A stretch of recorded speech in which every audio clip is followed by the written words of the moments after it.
America राष्ट्रपति Donald Trump ने खुद को guardian of the Hormuz strait यानी हॉर्मुज का रखवाला घोषित कर दिया है। उन्होंने कहा कि स्ट्रेट ऑफ हॉर्मुज खुला है और इसकी सुरक्षा की जिम्मेदारी अमेरिका संभालेगा, लेकिन इस काम का खर्च उठाने के लिए हर एक कार्गो जहाज से 20% टैक्स लिया जाएगा।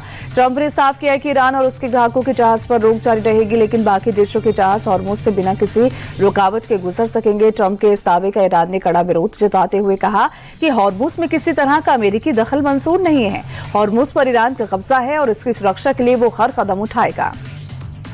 अमेरिकी सेना ने ईरान के खिलाफ जारी जंग में पहली बार ड्रोन बोट्स का हमले के लिए इस्तेमाल किया है। अमेरिकी सेंट्रल कमांड ने बंदर अब्बास पर मौजूद ईरान के नेवल बेस पर ड्रोन बोट से हमले का वीडियो जारी किया, जिसमें 3 ड्रोन बोट बंदरगाह की तरफ बढ़ते नजर आ रहे हैं। अमेरिकी सेंट्रल कमांड के मुताबिक इस बोट पर एक पनडुब्बी रखी थी और जहाज का मरम्मत का काम चल रहा था। एरियल वीडियो में तीनों ड्रोन बोट ने पोर्ट से टकराने के बाद जबरदस्त ब्लास्ट करते नजर आए। इससे पहले अमेरिकी सेना ने ईरानी हमले में तबाह हुए अपाचे के पायलट को बचाने के लिए ड्रोन बोट का इस्तेमाल किया था। यमन की राजधानी सना के एयरपोर्ट पर सोमवार को कई धमाके हुए। यमन की मीडिया ने हमले का वीडियो जारी किया, जिसमें रनवे पर गिरते बम और धमाके के साथ उड़ते आग के गुबार साफ नजर आ रहे हैं। एयरपोर्ट पर कब्जा किए ईरान समर्थित हूती विद्रोहियों ने आरोप लगाया कि सऊदी अरब ने सना एयरपोर्ट पर हवाई हमला किया है। तो वहीं यमन की अंतर्राष्ट्रीय मान्यता प्राप्त सरकार का दावा है कि इस बमबारी का मकसद ईरान के विमान को लैंड करने से रोकना था। हालांकि अभी तक सऊदी अरब ने बमबारी पर किसी तरह का बयान जारी नहीं किया है। यमन में ईरान समर्थित हूती विद्रोहियों ने भी सऊदी अरब के अबा एयरपोर्ट पर मिसाइल और ड्रोन अटैक का दावा किया है। हूती ने सना एयरपोर्ट पर हुए हमले के जवाब में अबा एयरपोर्ट पर बमबारी की। हालांकि इस बमबारी में किसी के हताहत होने की खबर नहीं है। ईरान के खुजेकिस्तान में एक के बाद एक कई धमाके सुनाई दिए। बताया जा रहा है कि अमेरिका ने यहां IRGC के ठिकानों पर बमबारी की और इससे पहले 9 जुलाई को भी अमेरिका ने अहवाज में बमबारी की थी। उस हमले में 3 लोगों की मौत हुई थी, जबकि कई घायल हुए थे। कुवैत में एक के बाद एक कई बड़े धमाकों की आवाज सुनाई दी है। ईरान ने कुवैत के अली अल सलेम एयरबेस पर हमला किया। ईरान ने अल सलेम एयरबेस के फ्यूल टैंकर और पैट्रियट एयर डिफेंस सिस्टम को उड़ा दिया है। कुवैत में ईरान ने अहमद अल जाबेर एयरबेस पर भी हमला किया। ईरान ने यहां अमेरिकी रडार सिस्टम की निशाना बनाने का दावा किया। ईरानी हमले में कुवैत के कुछ बॉर्डर पोस्ट और एक ऑफशोर तेल प्लेटफॉर्म को भी नुकसान पहुंचा है।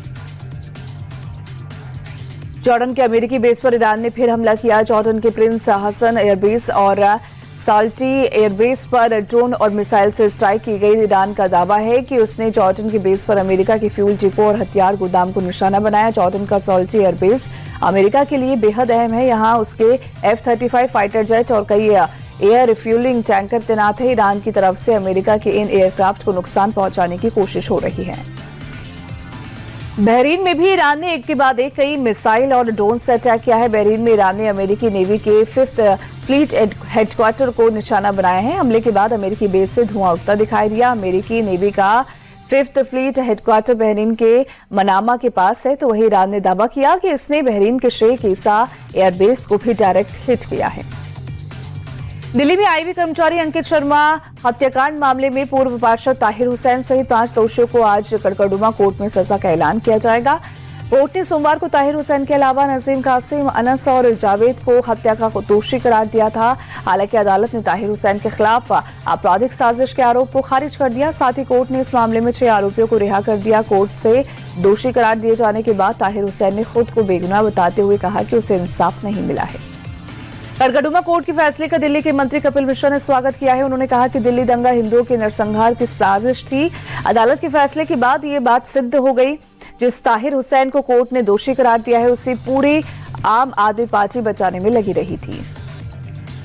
अंकित शर्मा हत्याकांड में आम आदमी पार्टी के पूर्व पार्षद ताहिर हुसैन को कोर्ट की तरफ से दोषी ठहराए जाने पर कांग्रेस सांसद इमरान मसूद ने सवाल उठाए। इमरान मसूद ने कहा कि कोर्ट में जो सबूत दिए गए उसी आधार पर फैसला हो गया, लेकिन सच यही है कि ताहिर हुसैन पुलिस वालों के साथ मिलकर दंगा कंट्रोल करा रहा था, जबकि कपिल मिश्रा दंगा कराने के लिए घूम रहे थे। लेकिन कपिल मिश्रा बाहर हैं और ताहिर हुसैन को सजा सुना दी गई है। राम मंदिर चढ़ावा चोरी के आरोपी रामशंकर यादव उर्फ टिन्नू यादव और सुभाष श्रीवास्तव की पुलिस रिमांड पर आज अयोध्या की कोर्ट में सुनवाई होगी। पुलिस ने टिन्नू यादव और सुभाष श्रीवास्तव की 7 दिन की कस्टडी रिमांड मांगी है। पुलिस का मानना है कि टिन्नू यादव और सुभाष श्रीवास्तव से पूछताछ में चढ़ावा चोरी की लंबे समय से चल रही साजिश के अहम राज सामने आ सके। राम मंदिर चढ़ावा चोरी के आरोपियों की न्यायिक हिरासत को बढ़ा दिया गया है। 8 आरोपियों की न्यायिक हिरासत को अदालत ने 14 दिन के लिए बढ़ा दिया है। अब सभी आरोपियों को 27 जुलाई को पेश किया जाएगा। अब आने वाले दिनों में एसआईटी की रिपोर्ट और अदालत में दाखिल होने वाले दस्तावेज से तय करेंगे कि इस मामले की जिम्मेदारी सिर्फ इन 8 लोगों तक सीमित रहती है या फिर जिन लोगों के संरक्षण और निगरानी में ये पूरी व्यवस्था चल रही थी उनकी जवाबदेही भी तय होगी। अयोध्या राम मंदिर में चढ़ावा चोरी की चल रही जांच के बीच राम मंदिर ट्रस्ट ने पहली बार राम मंदिर के लिए सीईओ पद की भर्ती निकाली है। नोटिफिकेशन में कहा गया है कि आवेदक का हिंदू होना जरूरी है, उनकी उम्र 50 से 70 साल के बीच होनी चाहिए, साथ ही ग्रेजुएट होना चाहिए और किसी बड़े संस्थान या निजी कंपनी का मैनेजमेंट संभालने का 20 साल का अनुभव होना चाहिए।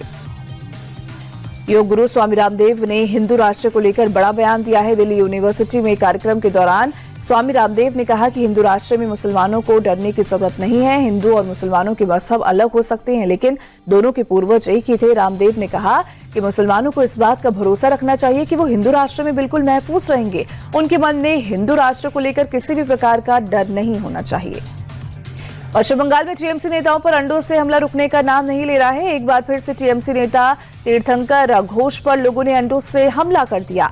पुलिस ने तीर्थंकर घोष को रंगदारी समेत कई गंभीर आरोपों में गिरफ्तार किया था, जिसके बाद कुछ लोगों ने पानीहाटी के पूर्व टीएमसी विधायक निर्मल घोष के बेटे और टीएमसी नेता तीर्थंकर घोष पर अंडों की बारिश कर दी। पंजाब में फीस को लेकर प्राइवेट स्कूलों की मनमानी नहीं चलेगी। निजी स्कूल अब 5% से ज्यादा फीस नहीं बढ़ा पाएंगे। सरकार ने फीस रेगुलेशन ऑर्डिनेंस 2026 लागू कर दिया है। सीएम भगवंत मान ने कहा कि हमारी सरकार शिक्षा को कारोबार नहीं बनने देगी। हम आम लोगों पर आर्थिक बोझ कम करने के लिए पूरी तरह जुटे हैं। सीएम मान ने सभी निजी स्कूलों को अगले 10 दिनों के अंदर पोर्टल पर पिछले 4 सालों में फीस में की गई बढ़ोतरी का रिकॉर्ड अपलोड करने के लिए निर्देश दिए। इसके अलावा बिल्ट इन फीस सहित सभी शुल्कों को ट्यूशन फीस का हिस्सा माना जाएगा और नियमों का उल्लंघन करने पर 1 लाख तक जुर्माना लगेगा या फिर मान्यता रद्द कर दी जाएगी। पंजाब के मनसा में शिरोमणि अकाली दल के पूर्व जिला पार्षद दलवीर सिंह काला जवंधा जानलेवा हमले में गंभीर रूप से घायल हो गए हैं। दलवीर सिंह बीती शाम अपनी दुकान से गांव कुलरिया के लिए जा रहे थे, तभी एक अनजान शख्स ने उन्हें गोली मार दी और मौके से फरार हो गया। आसपास मौजूद लोगों ने दलवीर सिंह को तुरंत अस्पताल पहुंचाया, जहां उनकी हालत गंभीर बनी हुई है। पुलिस फिलहाल हमलावर की शिनाख्त और हमले की वजहों की जांच में जुटी है। हरियाणा के यमुनानगर में बीती रात पुलिस और लुटेरों के बीच मुठभेड़ हुई, जिसमें 3 लुटेरे पैर में गोली लगने से घायल हो गए, जबकि एक लुटेरे को पुलिस ने नाकेबंदी कर गिरफ्तार कर लिया। पुलिस के मुताबिक चारों लुटेरों की 9 जुलाई को रादौर में एक ज्वेलर से 4 लाख की लूट मामले में तलाश थी। पहले से गिरफ्तार लूट के 2 आरोपी से पूछताछ में मिली जानकारी के आधार पर पुलिस ने कंजनू नहर के पास नाकेबंदी की थी। पुलिस को देखकर चारों लुटेरों ने फायरिंग की और क्रॉस फायरिंग में 3 घायल हो गए। बुलेट प्रूफ जैकेट की वजह से कोई पुलिस वाला घायल नहीं हुआ। यूपी के कन्नौज में पुलिस ने मुठभेड़ के बाद एक फरार गौकश बड़नका को गिरफ्तार कर लिया है।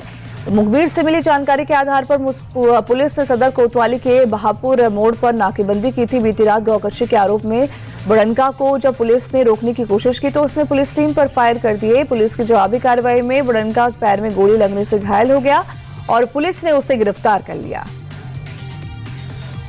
उत्तर प्रदेश के हापुड़ में एक बाइक की सड़क किनारे डिवाइडर से टकराने से 4 लोगों की मौत हो गई। जानकारी के मुताबिक बाइक पर 5 लोग सवार थे, जिनमें पति पत्नी और उनके 3 बच्चे शामिल हैं।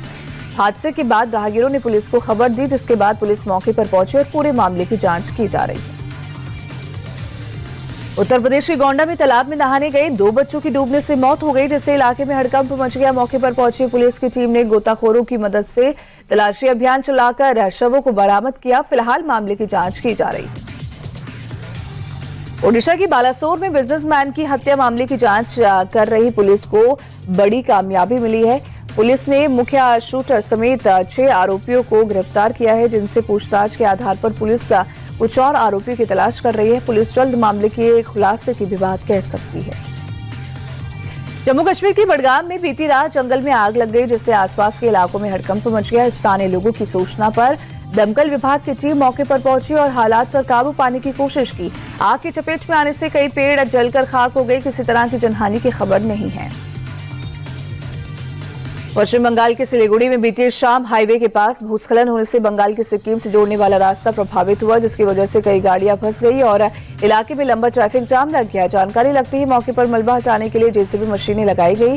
ट्रैफिक को संभालने के लिए पुलिस ने मोर्चा संभाला।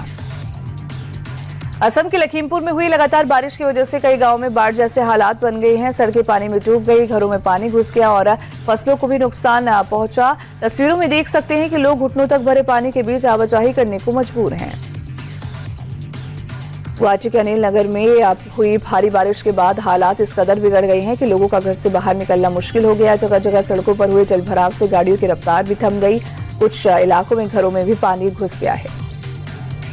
ईटानगर में आई फ्लैश फ्लड की तस्वीरें सामने आई, जिसमें नदी और नालों का रौद्र रूप देखने को मिल रहा है।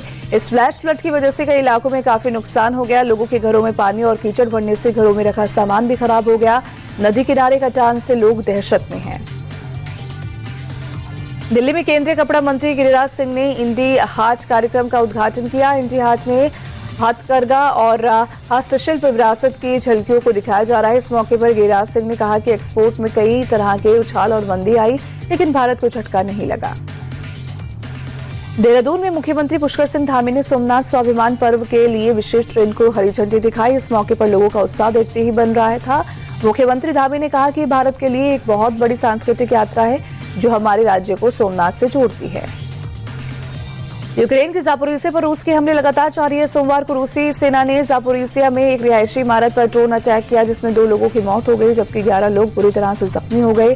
ड्रोन अटैक से पूरी इमारत में भीषण आग लग गई और ऊंची ऊंची लपटें उठने लगी। यूक्रेनी इमरजेंसी सर्विस ने मौके पर पहुंचकर आग पर काबू पाने और लोगों को रेस्क्यू करने का काम शुरू किया। थाईलैंड की राजधानी बैंकॉक के एक पब में भीषण आग लगने से अब तक 27 लोगों की मौत हो गई जबकि 60 से ज्यादा लोग घायल बताए जा रहे हैं, जिसमें से 25 की हालत गंभीर है। आग पब में बने स्टेज के पास से भड़के सर्किट ब्रेकर से एक चिंगारी निकली और जोरदार धमाके के बाद लाइट चली गई और देखते देखते पब में धुआं भर गया। आग लग गई और लोगों को सांस लेने की दिक्कत भी हुई। जान बचाने के लिए वो इधर उधर भागते नजर आए। आग ने कुछ ही मिनटों में पूरे पब को अपनी चपेट में ले लिया। भारत और इंग्लैंड के बीच वनडे सीरीज का पहला मैच आज एजबेस्टन में खेला जाएगा। दोपहर 3:30 बजे से शुरू होगा मैच। दोनों टीमों के बीच 3 वनडे मैचों की सीरीज खेली जाएगी। वनडे में भारत का इंग्लैंड पर पलड़ा भारी है। दोनों देशों के बीच अब तक खेले गए 110 मैचों में 61 मैचों में भारत को जीत मिली, जबकि 44 मैचों में इंग्लैंड विजेता बना है। जकार्ता में हो रहे एशियाई मुक्केबाजी चैंपियनशिप में भारतीय मुक्केबाजों का दबदबा बरकरार है। अंडर 19 मुक्केबाजों में भारत की महिला और पुरुष वर्ग में 9 मुक्केबाजों ने फाइनल में जगह बनाई। अंडर 19 महिला वर्ग में भारत के सभी 8 मुक्केबाजों ने फाइनल में जगह बनाई, जबकि सेमीफाइनल में हारने वाले 6 बॉक्सरों ने कांस्य पदक जीता है।